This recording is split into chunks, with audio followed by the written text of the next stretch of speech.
Hello hello everyone. सभी बड़ों को मेरा सादर प्रणाम और छोटों को बहुत ढेर सारा प्यार। मेरे प्यारे भाइयों बहनों, आशा करता हूं कि आप सभी लोग अच्छे से रह रहे होंगे और अच्छे से मेहनत से, एक लगन के साथ, एक निरंतरता के साथ, एक सकारात्मक सोच के साथ अपने लक्ष्य की ओर दिन प्रतिदिन बढ़ रहे होंगे। मेरे प्यारे भाइयों बहनों, मेरे प्यारे मित्रों, बच्चों, क्षमा प्रार्थी हूँ। मैं कल किसी कारणवश थोड़ा सा बाहर गया हुआ था, जिसके कारण से मैं थोड़ी देर रात में आया, जिसकी वजह से मैं ऑनलाइन नहीं आ पाया। मेरी जो बातें थी वो आप तक नहीं पहुंच पाई, इसके लिए मैं क्षमा प्रार्थी हूँ दिल से। मेरे प्यारे बच्चों, हम लोगों ने आपसे बात किया था कि मैं घटना चक्र लाऊंगा, अपनी घटना चक्र जो इम्पोर्टेंट क्वेश्चन है वो आपसे डिस्कस करूंगा। तो संविधान के पहले का इतिहास जो है 1600 जब अंग्रेज यहाँ पर आए, उसके बाद 1773 से जो क्वेश्चन IAS और PCS ने 1990 जनवरी से लेकर 2023 तक पूछे गए हैं, वो मैं आप लोगों से आज डिस्कस करना चाहता हूँ। आशा करता हूँ कि इस टॉपिक को जो आज मैं आपसे डिस्कस करूँगा, आपने इसको NCERT और लक्ष्मीकांत से अच्छे से पढ़ा होगा, क्योंकि इस टॉपिक पे 2-3 बार हम लोगों ने बात कर ली है।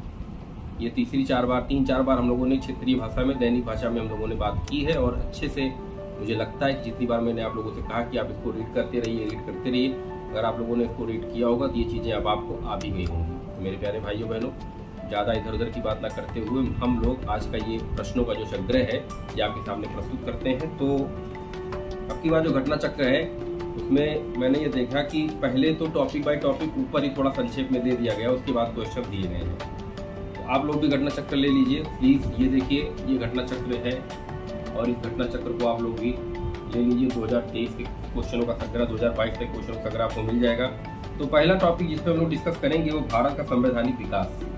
भारत का संवैधानिक विकास आपको पता होना चाहिए। कंपनी के शासन से जितने भी चीज़ें 1773 से जो इम्पोर्टेंट क्वेश्चन है वो आपके समक्ष प्रस्तुत करने का एक प्रयास कर रहा हूँ। जैसे पहला क्वेश्चन मेरे प्यारे भाइयों बहनों इसमें से है, निम्नलिखित में से किस अधिनियम में कलकत्ता में सर्वोच्च न्यायालय की स्थापना का प्रावधान किया गया था? निम्नलिखित में से किस अधिनियम में कलकत्ता में सर्वोच्च न्यायालय की स्थापना का प्रावधान किया गया था? ऑप्शन 1 है रेगुलेटिंग एक्ट 1773, ऑप्शन B है पिट इंडिया एक्ट 1784, या फिर ऑप्शन C है चार्टर एक्ट 1793, एक चार्टर एक्ट, डी ऑप्शन 1813। तो आपको मैं बता दूं एक कंसेप्ट के थ्रू कि 1773 में सबसे पहली बार रेगुलेटिंग एक्ट जो आया था उसमें 1773 में सुप्रीम कोर्ट की स्थापना की बात कही गई थी। 1773 रेगुलेटिंग एक्ट के द्वारा 1774 में कलकत्ता में उच्चतम न्यायालय की स्थापना होती है। इस पर हम लोग बात कर चुके हैं और ये प्रश्न देखिए UPSC के मेंस में 2010 में पूछा गया है। और इसके प्रमुख न्यायाधीश को मैं आपको बता दूं, जो कि बुक में नहीं है, तो उसके मुख्य न्यायाधीश है Lord Elijah Impey. Lord Elijah Impey थे। और मेरे प्यारे भाइयों बहनों, अपर न्यायाधीश 3 और थे। सुप्रीम कोर्ट की स्थापना 1773 एक्ट के अंतर्गत 1774 में कलकत्ता में होती है, जिसके मुख्य न्यायाधीश लॉर्ड एलिजा एम्पे थे। 3 और न्यायाधीश से उनके नाम आप कमेंट करके मुझे बताइएगा। मैं वेट करूंगा कि आप लोग भी क्या पढ़ाई की है, उसका उत्तर देखना चाहता हूँ। अगला क्वेश्चन आया है, सर्वोच्च न्यायालय की स्थापना के संबंध में निम्नलिखित में से कौन से कथन सही है? सर्वोच्च न्यायालय की स्थापना के संबंध में निम्नलिखित में से कौन से कथन सही है? कथन पूछ रहा है, कौन से कथन ट्रू है, ट्रू एंड फॉल्स की बात कर रहा है। नंबर 1, कलकत्ता में सर्वोच्च न्यायालय की स्थापना 1773 के रेगुलेटिंग एक्ट के द्वारा की गई थी, बिल्कुल सही है। नंबर 2 ऑप्शन है लेमेस्टर इस न्यायालय के प्रथम मुख्य न्यायाधीश थे। लेमेस्टर इस न्यायालय के, जो सुप्रीम कोर्ट बना था उसके मुख्य न्यायाधीश थे लेमेस्टर, जबकि मैंने अभी आपको पहले क्या बताया, तुरंत ही बताया है कि लॉर्ड एलिजा एम्पे इसके मुख्य न्यायाधीश थे। 3 अपर न्यायाधीश थे, उनके नाम मैंने आपसे पूछे हैं। तो ऑप्शन 1 सही है, ऑप्शन B गलत है, इसलिए ऑप्शन 1 ही सही माना जाएगा। तीसरा क्वेश्चन में दिया गया है सूचियां मिलाने के लिए। जैसे नियंत्रण परिषद की स्थापना कब हुई थी? कमेंट करके आप लोग बताइए, नियंत्रण परिषद की स्थापना कब हुई थी? दूसरा क्वेश्चन है सर्वोच्च न्यायालय की स्थापना कब हुई थी? तीसरा है इंग्लिश मिशनरियों को भारत में प्रवेश की अनुमति कब मिली थी? इंग्लिश मिशनरी का मतलब ईसाइयों को भारत में, जो ईसाई चर्च के जो हम लोग आप आजकल देख रहे हैं, चर्च बना हुआ चारों तरफ हमारे यहाँ कहीं चर्च देखने को मिल जाते हैं। ये चर्च कब बने? अंग्रेज यहाँ आए होंगे, अपने धर्म का प्रचार प्रसार किए होंगे, तभी चर्च बने होंगे। तो ईसाई धर्म के प्रचार की स्वतंत्रता अगर की बात की जाए तो भारत में से पहली बार कब दी गई थी? तीसरा क्वेश्चन। चौथा है गवर्नर जनरल की परिषद में एक विधि सदस्य की नियुक्ति कब की गई? मैंने आपसे 4 प्री के क्वेश्चन पूछे हैं। पहला, नियंत्रण परिषद की स्थापना कब हुई थी? दूसरा, सुप्रीम कोर्ट की स्थापना इसने फिर से पूछा है।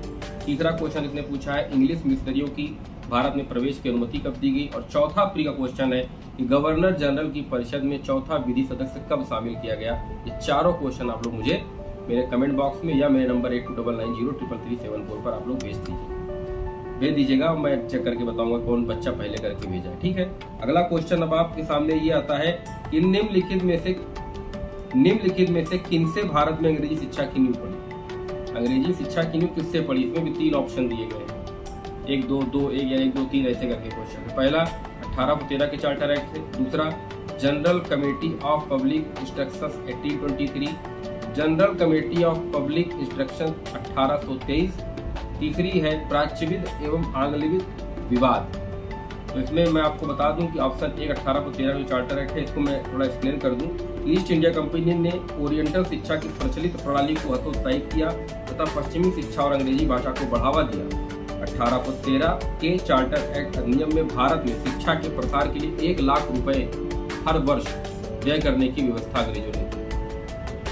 1823 में general committee of public instruction का गठन किया गया। अभी ऑप्शन में यह था कि general committee of public instruction, ये इसलिए गठन किया गया इस कमेटी का कि इसको एक जिम्मेदारी दी गई कि 1 लाख रुपए जो हमने भारतीयों की शिक्षा पे खर्च करने के लिए जो व्यवस्था की है, क्या वो भारतीयों की अंग्रेजी शिक्षा पर खर्च हो रही है या नहीं, इसलिए इस कमेटी का गठन किया गया। 1813 में अंग्रेजों ने 1 लाख रुपए भारतीयों की शिक्षा पर प्रतिवर्ष खर्च करने के लिए एक अनुदान, एक सब्सिडी दी। उसकी जांच के लिए 1823 में कमेटी बनी, general committee of public instructions. मुख्य जिम्मेदारी शिक्षा के 1 लाख रुपए के अनुदान की थी। समिति में 10 इस कमेटी में 10 यूरोपीय सदस्य थे, 5 जो आंग्ल शिक्षा के समर्थक थे और 5 जो है प्राच्य शिक्षा के समर्थक थे। आंग्ल शिक्षा का जो समर्थक था वो था ट्रेवेलियंस और जो प्राच्य शिक्षा के समर्थक थे वो थे एच.टी. प्रिंसर।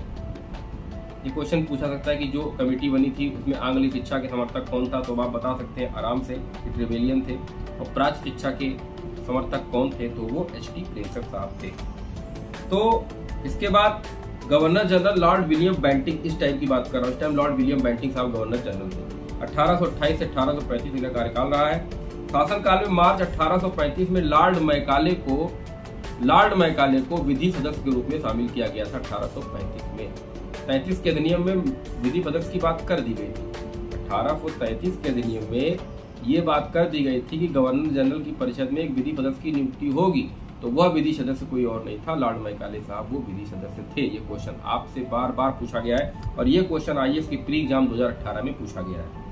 फिर अगला प्रश्न आपके सामने, किस अधिनियम के द्वारा ब्रिटिश संसद ने चाय और चीन के साथ व्यापार को छोड़कर ईस्ट इंडिया कंपनी का भारत से जितना भी व्यापार था उसका जो एकाधिकार था उसको समाप्त कर दिया? किस अधिनियम के अंतर्गत ब्रिटिश शासन ने कंपनी का जो व्यापारिक अधिकार भारत के साथ था उसको समाप्त कर दिया, लेकिन चाय और चीन से साथ जो कंपनी का व्यापार था उसको खत्म नहीं किया गया, सिर्फ भारत के साथ व्यापार के एकाधिकार को खत्म कर दिया गया? ये किस अधिनियम के अंतर्गत आता है, ये लोग आप मुझसे कमेंट करके बताइएगा। और ये क्वेश्चन पूछा गया यूपी ARO मेंस में 2017 में।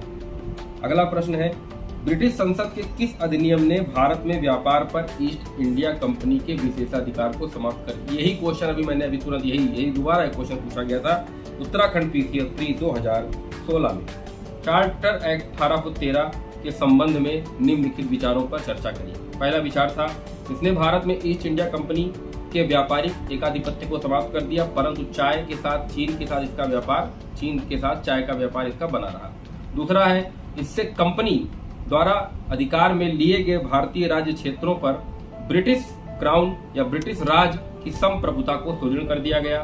तीसरा ऑप्शन था, भारत का राजस्व अब ब्रिटिश संसद के नियंत्रण में आ गया। तो ऑप्शन 1 जो था 1813 के अधिनियम के द्वारा इनका चाय का व्यापार, चीन के साथ व्यापार समाप्त कर दिया गया। दूसरा ऑप्शन जो दिया गया है कि कंपनी द्वारा अधिकार में जितने भी भारतीय राज्य क्षेत्र थे वो ब्रिटिश क्राउन की संप्रभुता को स्वीकार कर ली, ये भी सही है। लेकिन तीसरा ऑप्शन जो था, भारत का राजस्व अब ब्रिटिश संसद के नियंत्रण में आ गया, तो ऐसा गलत है तीसरा ऑप्शन, क्योंकि ब्रिटिश संसद का जो भारतीय राजस्व पर जो नियंत्रण था वो 1857 के बाद 1858 में देखने को मिलता है। ये बहुत ही इंपॉर्टेंट है। इसको आप जान लीजिए कि 1858 में कैबिनेट मंत्री ब्रिटिश का जो था उसने यहाँ पर एक पद का निर्माण किया था, भारत राज्य सचिव, सेक्रेटरी ऑफ स्टेट का। फिर उसके बाद 1857 क्रांति के बाद जब पूरा भारत महारानी साम्राज्ञी के अधीन हो जाता है, तब भारतीय राजस्व जो होता है वो ब्रिटिश संसद के अधीन आता है, लेकिन 57 के बाद, उसके पहले नहीं। तो दोनों ऑप्शन ऊपर के सही, तीसरा गलत हो जाएगा। ये आया है IAS प्री 2019 में। 8वां क्वेश्चन आपके सामने, किस अधिनियम ने भारतवासियों को अपने देश के प्रशासन में कुछ हिस्सा में उनकी भागीदारी को संभव बनाया? तो वो कोई और अधिनियम नहीं था, 1833 था। ये आप लोग सीधे ठोक के मारिएगा, 1833 आएगा। ये क्वेश्चन पूछा गया यूपी PCS प्री 2012 में। तो ये संविधान के पहले के इतिहास से जितने प्रमुख क्वेश्चन, यही क्वेश्चन बार बार रिपीट होते आए हैं। अब मैंने कहा ना कि जब आप टॉपिक को पढ़ेंगे, उनसे संबंधित प्रश्नों को लगाएंगे, तो आपको ये पता चलेगा कि आपका टॉपिक जो आपने पढ़ा है वो कितनी ढंग से आपके दिमाग में बैठा हुआ है। और जब तक आप क्वेश्चन नहीं लगाएंगे, ये कभी क्लियर नहीं होना है कि टॉपिक आपको क्लियर हुआ भी या नहीं। मेरे प्यारे भाइयों बहनों, ये बुक प्लीज दे लीजिए, घटना चक्र। ये आज मैंने 10-8 क्वेश्चन पे डिस्कस किया, कौन सा क्वेश्चन किस एग्जाम में आया था हमने इसको भी आपको बता दिया। तो अगला टॉपिक होगा जहाँ से क्वेश्चन पूछे गए हैं, वो है ब्रिटिश ताज के शासनाधीन पारित अधिनियम। ब्रिटिश ताज के शासनाधीन पारित अधिनियम। तो इसमें प्रमुख प्रश्न पहला आपका है भारत परिषद अधिनियम 1861। ये आप लोग एक बार लिखिएगा, भारत परिषद अधिनियम 1861 के संबंध में निम्न कथनों को पढ़कर सही विकल्प चुने। ऑप्शन ए कह रहा है कि इस अधिनियम के फलस्वरूप गवर्नर जनरल की कार्यपालिका परिषद में कुल सदस्यों की संख्या 7 होगी।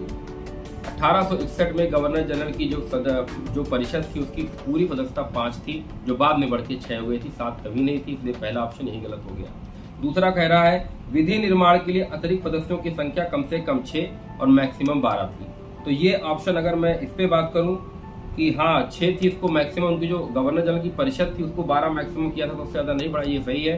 तीसरा है प्रांतीय और केंद्रीय विषयों में जो प्रांत का विषय था, स्टेट का जो सेंटर का विषय था, कोई भेदभाव नहीं रखा गया, ये भी सही है कुछ हद तक। और इन तीनों ऑप्शन में पहला ऑप्शन की गवर्नर जनरल की कार्यपालिका में सदस्यों की संख्या 7 थी, रॉन्ग हो गया।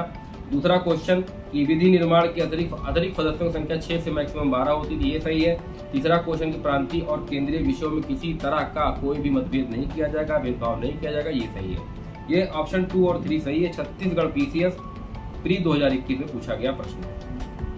अगले प्रश्न पे आते हैं, भारतीय परिषद अधिनियम 1861 भारत परिषद अधिनियम आप लोग लिख लीजिएगा, इसको पूरा एक डिटेल मुझे लिख के सेंड करिएगा। और अगला प्रश्न आपके सामने, भारत परिषद अधिनियम 1892 के संबंध में निम्न कथनों को पढ़कर सही विकल्प चुने। तो 1892 का एक डिटेल एक समीक्षा करके उसको भी लिख के हमको आप दिखाइएगा। फिलहाल आइए प्रश्न पर चलते हैं। इसमें पहला ऑप्शन है इसे 20 जून 1892 को लागू किया गया, गलत। ये फरवरी 1892 में लागू हुआ था, पहला प्रश्न यही गलत हो गया। दूसरा, कुल 24 सदस्यों में से गैर सरकारी सदस्यों की संख्या 5 थी, ये भी गलत है। तीसरा, सदस्यों को पूरक प्रश्न पूछने का अधिकार दिया गया था, ये भी गलत है। इसके 3 ऑप्शन हैं, तीनों गलत हैं। और ये छत्तीसगढ़ PCS प्री के एग्जाम 2021 में पूछा गया था, इस पर आयोग जिनका प्रश्न था उसको आयोग ने स्वतः नंबर दे दिया था, क्योंकि ऑप्शन इसके चारों के चारों गलत थे। 1892 एक बार आप लोग लिख लीजिएगा प्यारे भाइयों बहनों, क्योंकि ये बहुत अच्छा प्रश्न है, बहुत अच्छा बहस का टॉपिक है, बहुत अच्छा विषय है, बहुत अच्छा। 1861-1892 बहुत इंपॉर्टेंट भी है। निम्नलिखित में से किस अधिनियम के अंतर्गत भारतीय विधान परिषद को बजट पर बहस करने की शक्ति दी गई? तो किस अधिनियम के अंतर्गत भारतीय विधान परिषद को बजट पर बहस करने की अनुमति दी गई? बहस करने की अनुमति दी गई थी, पूरा प्रश्न पूछने की नहीं। तो बहस अगर बजट पर किसी भारतीय को करना तो 1892 सीधे मार के आइएगा। यह प्रश्न यूपी PCS प्री 2003 में पूछा गया है। अगला प्रश्न है, ब्रिटिश भारत में सांप्रदायिक प्रतिनिधित्व की व्यवस्था निम्नलिखित में से किस अधिनियम के द्वारा की गई? तो आपको पता होगा 1909 में मार्ले मिंटो सुधार अधिनियम में मुसलमानों के लिए पृथक निर्वाचक प्रणाली की स्थापना की गई। तो संप्रदायवाद की जो शुरुआत, जो नींव है 1909, ऑप्शन में क्वेश्चन आएगा सांप्रदायिक प्रतिनिधित्व की व्यवस्था किस अधिनियम के द्वारा की गई? सीधे 1909 मार दीजिएगा। उसके बाद सांप्रदायिकता का बड़ा स्तर 1919 में आपको देखने को मिलेगा। यहाँ पर सिख ईसाई सबको अलग अलग सांप्रदायिक गुट में बांट दिया गया था। इनकी अलग से चुनाव की व्यवस्था भी की गई थी। 1919 भी पढ़ लीजिएगा। 1909 मार्ले मिंटो सुधार अधिनियम, 1919 मॉन्टेग्यू चेम्स पोर्ट सुधार अधिनियम, दोनों बहुत ही महत्वपूर्ण है। 1935 जिससे भारत का 50 से ज्यादा % संविधान 1935 के भारत शासन अधिनियम से लिया गया है। 1909, 1919, 1935 एक बार फिर से पढ़ लीजिएगा आप लोग मेरे प्यारे भाइयों बहनों, और उसको समीक्षात्मक रूप से उसको लेखन के थ्रू अपने लेखन को मजबूत करने के लिए उसको सादे कॉपी में सादे पेज पर लिखने का प्रयास भी कर लीजिएगा। यह आपके लिए बहुत इंपॉर्टेंट होगा। फिर अगला प्रश्न है, 1909 का अधिनियम संबंधित था, मैंने अभी बताया, पृथक मताधिकार क्षेत्र से। जब सांप्रदायिकता की बात आएगी तो मताधिकार क्षेत्र पृथक होना स्वाभाविक सी बात है, तो ऑप्शन एक ही सही हो जाएगा, पृथक मताधिकार क्षेत्र से संबंधित है 1909 का माननीय मिश्र सुधार अधिनियम। यह क्वेश्चन आया था MPPCS 2017 में। तो अगला प्रश्न है, निम्नलिखित में से किस एक अधिनियम द्वारा भारत में संघ के न्यायालय की या संघीय न्यायालय की स्थापना की गई थी? तो आपको बता दूं कि भारत सरकार अधिनियम 1861 गलत, ये इसमें भी नहीं की गई थी, 1909 में भी नहीं की गई थी, 1919 में भी की नहीं गई थी। ऑप्शन 4 है उपरोक्त में से कोई नहीं, तो इसमें ऑप्शन डी ही सही होगा, उपरोक्त में से कोई नहीं। और मैं आपको बता दूं कि संघीय न्यायालय की स्थापना 1935 में की गई थी, 1935 भारत शासन अधिनियम के अंतर्गत की गई थी। ये UPPCS 2014 में पूछा गया है। अगला प्रश्न है, भारत का संघीय न्यायालय निम्नलिखित में से किस वर्ष स्थापित हुआ? तो 1937 में स्थापित हुआ था मेरे प्यारे भाइयों बहनों। 1935 भारत शासन अधिनियम में ये लाया गया कि अब एक संघीय न्यायालय की व्यवस्था की जाए। तो 1935 में जब ये चीज पास हुई कि संघीय न्यायालय बनाया जाएगा, तो 1935 के बाद 1937 में सुप्रीम कोर्ट की स्थापना होती है। ये क्वेश्चन आया था UPPCS मेंस 2015 में। फिर अगला प्रश्न है, केंद्र में द्वैध शासन किस अधिनियम के अंतर्गत स्थापित किया गया? द्वैध शासन, प्रांतीय विषय और केंद्रीय विषय के द्वैध शासन का मतलब होता है कि जहाँ पर हस्तांतरित और आरक्षित दो विषय होते हैं। हस्तांतरित विषय वो होते हैं जिनको सरकार ने आपको बांटा है, और आरक्षित विषय वो होते हैं जिनको सरकार ने अपने पास रखा है। तो ये दो चीजें, हस्तांतरित और आरक्षित की बात की जाए तो 1935 भारत शासन अधिनियम के द्वारा ऐसा किया गया था। UPPCS 2008 में क्वेश्चन पूछा गया है। अगला प्रश्न है, निम्नलिखित में से किस अधिनियम में केंद्र में द्वैध शासन प्रणाली को स्थापित किया? अभी भी मैंने इस पे बात की है, 1935। अगला प्रश्न है, 1919 के भारत शासन अधिनियम की निम्नलिखित में से कौन सी प्रमुख विशेषताएं हैं? 1919 की निम्नलिखित में से कौन सी प्रमुख विशेषता है, इसके बारे में प्रश्न बोल रहा है। ऑप्शन है, प्रांतों की कार्यकारिणी सरकार में द्वैध शासन की व्यवस्था। दूसरा प्रश्न है, मुसलमानों के लिए पृथक सांप्रदायिक निर्वाचक मंडलों की व्यवस्था। तीसरा ऑप्शन है, केंद्र द्वारा प्रांतों की विधायनी शक्ति का हस्तांतरण। तो ऑप्शन सी सही होगा कि प्रांतों की कार्यकारिणी सरकार में द्वैध शासन की शुरुआत की गई। और तीसरा ऑप्शन होगा, केंद्र द्वारा प्रांतों को विधायी शक्ति हस्तांतरित की गई 1919 में। ये इंपॉर्टेंट है, IAS के प्री एग्जाम 2012 में पूछा गया था। तो आपके लिए 1919, 1909, 1935 मुझसे यहाँ से क्वेश्चन कभी कभी बहुत सारे पूछे आते हैं, इसलिए तीनों के तीनों जो अधिनियम है ये आपको पढ़ने चाहिए, अच्छे से इसको राइट डाउन करना चाहिए, नोट करना चाहिए, ठीक है। अगला प्रश्न आपके सामने है, भारतीय इतिहास के संबंध में द्वैध शासन, जिसको डायरकी सिद्धांत भी कहा जाता है। क्वेश्चन फिर से सुनिएगा, भारतीय इतिहास के संबंध में द्वैध शासन सिद्धांत को निर्दिष्ट कौन करता है? तो प्रांतों में प्रत्यायोजित विषय को, देखो अब मैं बता रहा हूँ, द्वैध शासन, द्वैध को फाड़ दीजिए, द्वैध मतलब दो शासन की बात करेगा। इसका मतलब है कि प्रांतों में प्रत्यायोजित विषयों को दो भागों में बांट देना। प्रांत में प्रत्यायोजित जो भी विषय थे उनको दो भागों में डिवाइड करना ही द्वैध शासन है। किसी भी राज्य के विषयों को दो भागों में बांट देना ही द्वैध शासन है। ये क्वेश्चन पूछा गया था IAS प्री 2017 में। फिर पूछा जा रहा है भारत सरकार अधिनियम 1935 के बारे में। उसके बाद ये अगला क्वेश्चन है कि किसने ब्रिटिश भारत में प्रांतीय स्वायत्तता की शुरुआत की? 1919 ने जो है ब्रिटिश भारत में प्रांतीय स्वायत्तता की शुरुआत की थी 1919 में। ये क्वेश्चन पूछा गया झारखंड PCS 3 2021 में। फिर अगला प्रश्न है जो आप इसका उत्तर मुझे कमेंट में देने वाले हैं, भारतीय विधान पालिका प्रथम बार द्विसदनीय बनाई गई। भारतीय विधान, क्वेश्चन एक है, आंसर उसका एक है, लेकिन क्वेश्चन को पूछने के 50 तरीके घुमा घुमा के आपके सामने वही चीज पूछी जा रही है। तो अपना कॉमन सेंस लगाइए, बताइए कौन सा सही है। भारतीय विधान पालिका में प्रथम बार, सबसे पहली बार द्विसदनीय उस व्यवस्था को कब बनाया गया या द्विसदनीय व्यवस्था को कब लागू किया गया? तो क्वेश्चन का आंसर आप मुझे कमेंट में दीजिएगा। और 1861, 1892, 1909, 1919, 1935 इतने अधिनियम जो है परीक्षा की, मैंने भी प्रश्न आपके सामने पढ़ रहा था मैं, अधिकतर प्रश्न इन्हीं अधिनियमों से घूम घुमा के उसका पैटर्न चेंज करके यही पूछा जा रहा है। इसका मतलब है कि प्रश्न आपके समक्ष ज्यादातर इन्हीं अधिनियमों से उठाए जा रहे हैं। तो इस अधिनियम को समझना, उसकी चीजों को समझना, ये आपकी जिम्मेदारी। और जहां समझ में नहीं आता मुझसे पूछेंगे। मेरे प्यारे भाइयों बहनों बच्चों, आजकल मानसून अपना कहर ढा रहा है। पश्चिमी विक्षोभ और मानसून पश्चिमी विक्षोभ की वजह से इतनी ज्यादा तगड़ी बारिश जहां जहां हो रही, बहुत ज्यादा जनहानियां भी हो रही। हिमाचल प्रदेश में आप देख रहे हैं कितनी ज्यादा बारिश हो रही, बांध टूट जा रहे हैं। दिल्ली में इतनी ज्यादा बारिश हो रही है, इतनी ज्यादा बारिश हो रही है, पिछले 40 साल का इतिहास दिल्ली का टूट गया है। तो क्या रीजन था कि जून में पानी लगता था, बारिश नहीं होगी, जुलाई में अचानक इतनी ज्यादा बारिश हुई? इसका भौगोलिक कारण क्या है? किस वजह से इतनी सारी बारिश हो रही है, कितनी जनहानि हो रही है, कितनी धन हानि हो रही है, कितनी मानवीय क्षति पहुंच रही है लोगों को? इसके बारे में भी थोड़ा व्याख्या करके मुझे बताइएगा। और मैं आप लोगों के लिए हर दिन प्रयास कर रहा हूँ। मैं कल अपने वादे पे नहीं मुकर पाया क्योंकि मैं किसी कारणवश किसी काम से बाहर चला गया, मुझे आने में बहुत देर हो गया, जिसकी वजह से मेरा वीडियो बना के डालना संभव नहीं रहा। और मेरे प्यारे भाइयों बहनों, ये वीडियो मैं ही बनाता हूँ, मैं ही तो थोड़ा बहुत एडिट करना मुझे आता है, मैं ही करता हूँ और मैं ही इसको लॉन्च भी करता हूँ। तो मेरा भी कोई टीम यहाँ पर कोई काम नहीं कर रही है, क्योंकि अब मैं किसी पर बहुत ज़्यादा भरोसा भी नहीं करता हूँ। तो अपनी क्षमता को अपने हिसाब से आपके सामने प्रस्तुत करने का एक प्रयास मैं हर दिन करने करता हूँ मेरे प्यारे भाइयों बहनों। और आप लोगों ने जो मेरा सपोर्ट किया है, जो मेरी क्षमता के अनुसार आप लोगों ने मेरा सपोर्ट किया है, तहे दिल से उसका मैं आभारी रहूँगा। और आप लोग के लिए मैं मंगल कामना हर दिन करता हूं कि आप लोग अपने लक्ष्य को पाएं और आगे बढ़ें। मेरे प्यारे भाइयों बहनों, मेरे प्यारे बच्चों, सभी बड़ों को आज का ये अंक मैं इसी क्वेश्चन के साथ संग्रह के साथ समाप्त करना चाहता हूं। और आशा करता हूं कि आप लोग भी घटना चक्र ले लिए होंगे और ले लेंगे, नहीं लिए होंगे तो ले लेंगे। और जो बच्चे ले लिए हैं उनके लिए बहुत अच्छी बात है। जितने प्रश्न मैंने कराए हैं इसका एक्सप्लेनेशन किताब से या घटना चक्र से या नेट से, जैसा भी आप पढ़ सकते हैं उसको करिए।